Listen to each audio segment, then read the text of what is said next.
Hello दोस्तों, welcome to PC online education. PC online education में आपका स्वागत है। This is our second lecture on profit and loss. जो लोग इस वीडियो को पहली बार देख रहे हैं उनसे मैं रिक्वेस्ट करूंगा कि इस लेक्चर को देखने से पहले वो प्रॉफिट और लॉस का पार्ट 1 देख ले। जिन लोगों ने अभी तक मेरे YouTube channel PC online education को सब्सक्राइब नहीं किया है उनसे मैं रिक्वेस्ट करता हूं कि प्लीज़ सब्सक्राइब कर ले और बेल आइकन का बटन भी प्रेस कर ले, जिससे उनको वीडियो का नोटिफिकेशन सबसे पहले मिल जाए। तो चलिए lecture 2 profit and loss start करते हैं। देखिए क्या दे रखा है। The difference between the cost price and selling price of a bat is 180। If there is a profit of 20%, then what is the selling price of the bat? एक बल्ला की लागत मूल्य और विक्रय मूल्य के बीच का अंतर 180 है। यदि लाभ 20% है तो बल्ला का विक्रय मूल्य ज्ञात कीजिए। ठीक है, एसपी निकालना है। तो चलिए सबसे पहले जनरल मेथड के देखते हैं, उसके बाद फिर शॉर्टकट देखेंगे। तो देखिए क्या दे रखा है सॉल्यूशन। देखिए क्या है, difference between cost price and selling price of bat is 180। तो SP minus CP equal to क्या दे रखा है 180। ठीक है, उसके बाद दे रखा है there is a profit of 20%। 20% का लाभ होता है। तो 20% का लाभ होता है, प्रॉफिट होता है। तो 20/100 तो क्या हो जाएगा 1/5। तो ये क्या हो गया, ये हो गया प्रॉफिट और ये क्या हो गया सीपी कॉस्ट प्राइस। ठीक है, अब एसपी कैसे निकल जाएगा, प्रॉफिट प्लस सीपी। तो क्या 1 + 5 = 6। ठीक है, अब देखिए नेक्स्ट क्या दे रखा है, SP minus CP equal to 180। मतलब एसपी क्या है 6 माइनस 5 इजकल टू क्या है 180। मतलब एक यूनिट इजकल टू क्या है 180। ठीक है, तो 1 यूनिट इजकल टू 180 है और हमें निकालना क्या है विक्रय मूल्य एसपी। एसपी क्या है आपके पास 6 यूनिट। तो 6 यूनिट इजकल टू क्या आ जाएगा 180 इंटू 6 इजकल टू कितना हो जाएगा 1080। ये आपका एसपी आ गया। ठीक है, यहाँ तक क्लियर है, कोई डाउट नहीं है। ठीक है, अब चलिए अब शॉर्टकट देखते हैं। देखिए शॉर्टकट में क्या हुआ, देखिए क्या दे रखा है, the difference between the cost price and selling price of a bat is 180।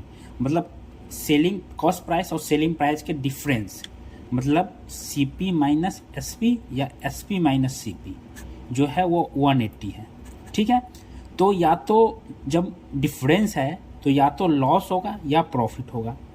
यहाँ तक क्लियर है, या तो लॉस होगा या प्रॉफिट है। जब डिफरेंस है तो या तो लॉस है या प्रॉफिट है। अब क्या दे रखा है, there is a profit of 20%। मतलब 20% का लाभ होता है। तो 180 का जो वैल्यू है वो इक्वल टू कितना आ जाएगा 20% के इक्वल आएगा। अब देखिए, तो अब पूछ रहा है what is selling price of that. मतलब प्रॉफिट है 20% है। ठीक है, तो वैल्यू किसका पूछ रहा है 120, प्रॉफिट हो रहा है तो 100% तो सीपी हो गया। अब 100 पे 20% प्रॉफिट हो रहा है। ठीक है, तो इंटू 120 हो जाएगा, परसेंट हो जाएगा। ठीक है, तो 20 से ये 6 तो 18 इंटू 6 1080। ठीक है, क्लियर है। देखिए नेक्स्ट क्वेश्चन, देखिए क्या दे रखा है, a person sold an article at a loss of 15%। Had he sold it for 30.60 more, he would have gained 9%. To gain 10%, he should sold it for।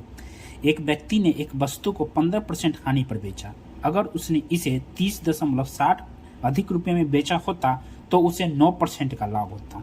तो 10% का लाभ प्राप्त करने के लिए उसे निम्न में से बेचना चाहिए था। अब कितने में बेचना उसे चाहिए था, ठीक है, 10% लाभ प्राप्त करने के लिए। तो देखिए अगर मान लीजिए 100 का सामान था, ठीक है, अगर उसने इसे 15% के लॉस पर बेचा तो 15% लॉस पे बेचा तो कितना हो गया 85। ठीक है, क्लियर है यहाँ तक। अब नेक्स्ट में क्या बोल रहा है कि उसे 9% का लाभ होता। अगर उसको लाभ होता 9% का, मतलब 109। अगर वो 109 रुपया में उस सामान को बेचा जाता बेचता तो उसको लाभ, अगर 109% का लाभ कब होता, अगर वो इस आइटम को 30.60 रुपये में बेचा होता। ठीक है, तो उसको 9% का। तो देखिए अब 85 और 109 के बीच का डिफरेंस कितना है? 24। ठीक है, तो ये जो 24 है वो किसके इक्वल है? 30.60 के। 24 इक्वल हो गया। अब निकालना क्या है? 10% का लाभ प्राप्त करने के लिए 24%। अब 10% का लाभ प्राप्त करने के लिए मतलब 110, 110 ही की तो वैल्यू आपको निकालने के लिए बोल रहा है। 110% की वैल्यू क्या होगी? तो देखिए अब सोल्यूशन निकालते हैं। यहाँ तक क्लियर है ना? देखिए एक बार फिर से देखते हैं। अब देखिए 100 का मान लीजिए सीपी था और उसको 15% हानि पर बेचा तो 50 में बेचा। अगर वो 9% 30.60 रुपये अधिक में बेचा होता तो उसको 9% का लाभ होता तो 109 हो गया। तो दोनों के बीच का डिफरेंस कितना हो जाएगा? 24। तो 24 किसके इक्वल है? 30.7 की। यही तो अधिक पैसे हैं। तो बटा 24% इंटू 110, 110% की आपको वैल्यू निकालनी है, क्योंकि 10% का लाभ प्राप्त करने के लिए उसे कितने में बेचना चाहिए। ठीक है, तो ये देखिए इससे ये कैंसिल हो गया। अब ये दशमलव है तो नीचे एक जीरो आ जाएगा, 10 हो जाएगा। ठीक है, एक जीरो से ये जीरो कैंसिल हो गया तो कितना हो गया? 306 इंटू 11 डिवाइड बाई 24। ठीक है, आप देखिए इसको 6 से काटते हैं तो ये हो जाएगा 5, 1, ये हो जाएगा 4। तो ये क्या होगा? 51 इंटू 11 डिवाइड बाई 4। तो ये कितना हो जाएगा आपका? 51 में और 11 से मल्टीप्लाई करते हैं तो कितना हो जाएगा? 561 डिवाइड बाई 4 इक्वल टू जो ऑप्शन आएगा। देखिए 4 से तो डायरेक्ट कट नहीं सकता, तो ये आएगा डेसिमल में आएगा। तो आप देखते ही ऑप्शन टिक कर सकते हैं। ठीक है, तो देखिए 104.25 जब डिवाइड करेंगे तो ये ऑप्शन आएगा। तो ऑप्शन कौन सा सही है? ये ऑप्शन सही है। ठीक है, क्लियर है? देखिए नेक्स्ट क्वेश्चन क्या है? A person bought some article at a rate of 11 for RS10 and sold them at the rate of 10 for 11। Find the profit and percentage loss. 10 रुपये में 11 की दर से कुछ वस्तु खरीदी गई और 11 में 10 के हिसाब से बेच दी गई, तो लाभ हानि का प्रतिशत ज्ञात कीजिए। देखिए इस टाइप के जो प्रॉब्लम्स आएंगे तो उसको कैसे करना है? देखिए सबसे पहले आपको क्या लिखना है? देखिए पैसा एक साइड लिखना है और जो आर्टिकल है एक साइड। ठीक है, तो इधर लिख लीजिए रुपया, इधर लिख लीजिए आर्टिकल। ठीक है, क्लियर है? अब देखिए पैसा कितना है? पहले जो सीपी है वो आपका क्या है? देखिए जो खरीदा उसने वो था 10 रुपये में 11 आर्टिकल खरीदा। ठीक है, और बेच कितने में दिया? उसने 11 रुपये में 10 आर्टिकल को बेच दिया। ठीक है, यहाँ तक क्लियर है? सबसे पहले रुपया और आर्टिकल सेपरेट आउट कर लेना है। ठीक है, अब क्या करना है? पहले तो आर्टिकल को, सबसे पहले आर्टिकल को सेम करना है। ठीक है, आर्टिकल को सेम कैसे करेंगे? आप देखिए ये दोनों का ई ले लेंगे एलसीएम, तो क्या हो जाएगा? इसमें 10 से मल्टीप्लाई और इसमें 11 से मल्टीप्लाई।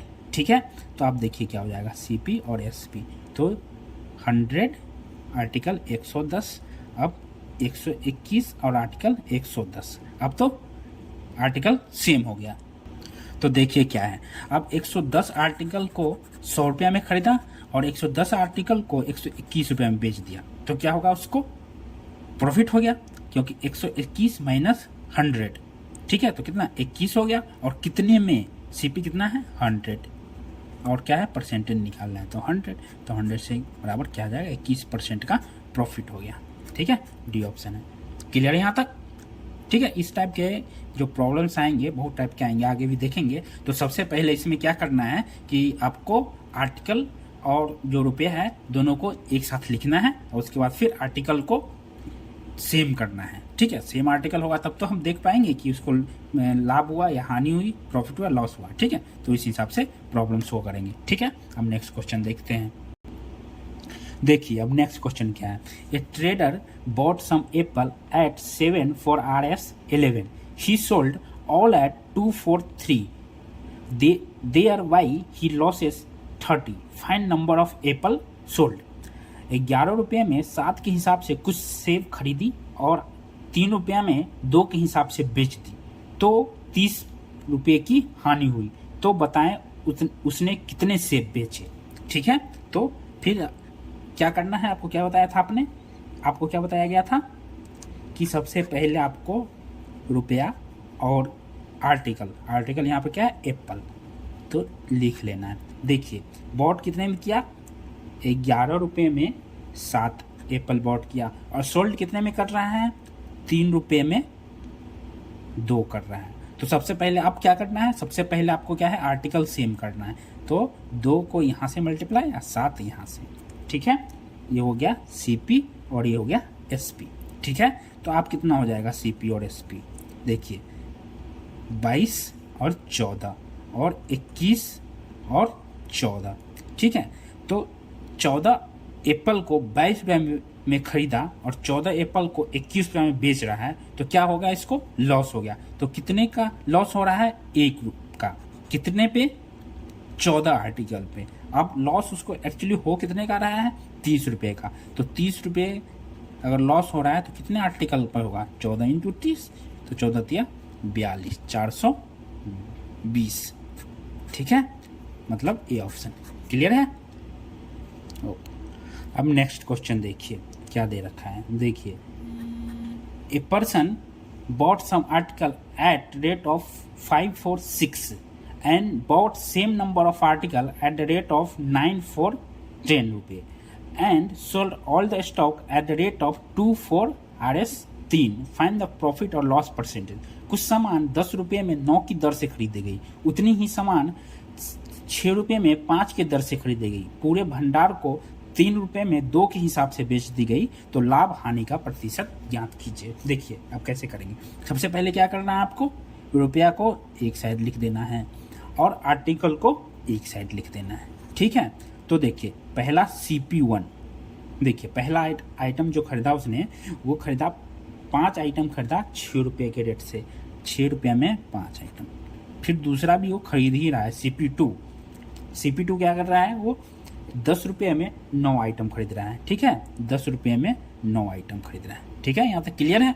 तो सबसे आप क्या करना है, सबसे पहले आर्टिकल को सेम करना है, आर्टिकल को सेम करना है। तो 9 से मल्टीप्लाई, यहाँ 5 से मल्टीप्लाई, ठीक है। यहाँ तक क्लियर है। अब देखिए नया जो CP1 हो गया कितना, 9 छक्के 54, आर्टिकल कितना हो गया 45। CP2 जो हो गया वो क्या हो गया, 10 पचे 50 और 9 पचे 45, ठीक है। अब ऐड कर दीजिए, तो जो आर्टिकल रुपये हो गए 104 रुपये हो गए और आर्टिकल कितने हो गया 90। अब देखिए नेक्स्ट आगे देखिए सवाल में क्या दे रखा है, आगे देखिए सवाल आगे दे रखा है कि जो स्टॉक है उसको बेचा जाता है 3 रुपया में 2 के रेट से, ठीक है। अब देखिए तो SP क्या हो गया है, SP क्या है कि 3 रुपये में 2 को बेचा जाता है, ठीक है। तो अब देखिए अब आर्टिकल इसमें भी सेम करना पड़ेगा, क्योंकि देखिए अब 90 आर्टिकल को 104 में बेचा जाता है और 2 आर्टिकल को 3 रुपये के हिसाब से, देखिए 90 आर्टिकल को 104 रुपये के हिसाब से खरीदा जाता है, ठीक है। 90 आर्टिकल खरीदने में 104 रुपये लगता है। अब बेच क्या रहा है, 2 आर्टिकल 3 रुपये रेट से, तो इसको पहले 90 आर्टिकल बनाना पड़ेगा। तो 90 आर्टिकल बनाने के लिए क्या करना पड़ेगा, 45 से मल्टीप्लाई करना पड़ेगा दोनों साइड, तब ना इक्वल होगा दोनों आर्टिकल। तो देखिए 104 तो 90, ये इसका क्या हो गया CP, ठीक है। और SP क्या हो गया इसका 145 में 90, ठीक है। अब आर्टिकल सेम हो गया, तो इसको क्या हो रहा है, प्रॉफिट हो रहा है, ठीक है। यहाँ देखते हैं प्रॉफिट हो रहा है, तो कितने का प्रॉफिट हो रहा है, तो 45 में से 105, यहाँ देखिए 145 नहीं आएगा, ये 135 आएगा, ठीक है, क्योंकि 45 इंटू 3 135 होता है, ठीक है। तो देखिए अब इसको SP को CP से माइनस कर दीजिए, तो कितना आएगा 31 डिवाइड बाई क्या आएगा CP, तो CP कितना है 104 इंटू 100, ठीक है। तो इसको 3100 को 104 से जब आप डिवाइड करेंगे तो आपका जो आंसर आएगा वो आएगा, डिवाइड कर लीजिएगा 29.80, ठीक है। तो 29.80 की प्रॉफिट हुआ, ठीक है। तो आई होप आपको ये लेक्चर आज सभी समझ में अच्छे से आया होगा। ठीक है, तो आज के लेक्चर में इतना ही। अब नेक्स्ट लेक्चर में और टाइप देखेंगे प्रॉफिट एंड लॉस के। तो अगर आपको वीडियो पसंद आया हो तो वीडियो को लाइक कीजिए, शेयर कीजिए और सब्सक्राइब कीजिए। ठीक है, थैंक यू वेरी मच।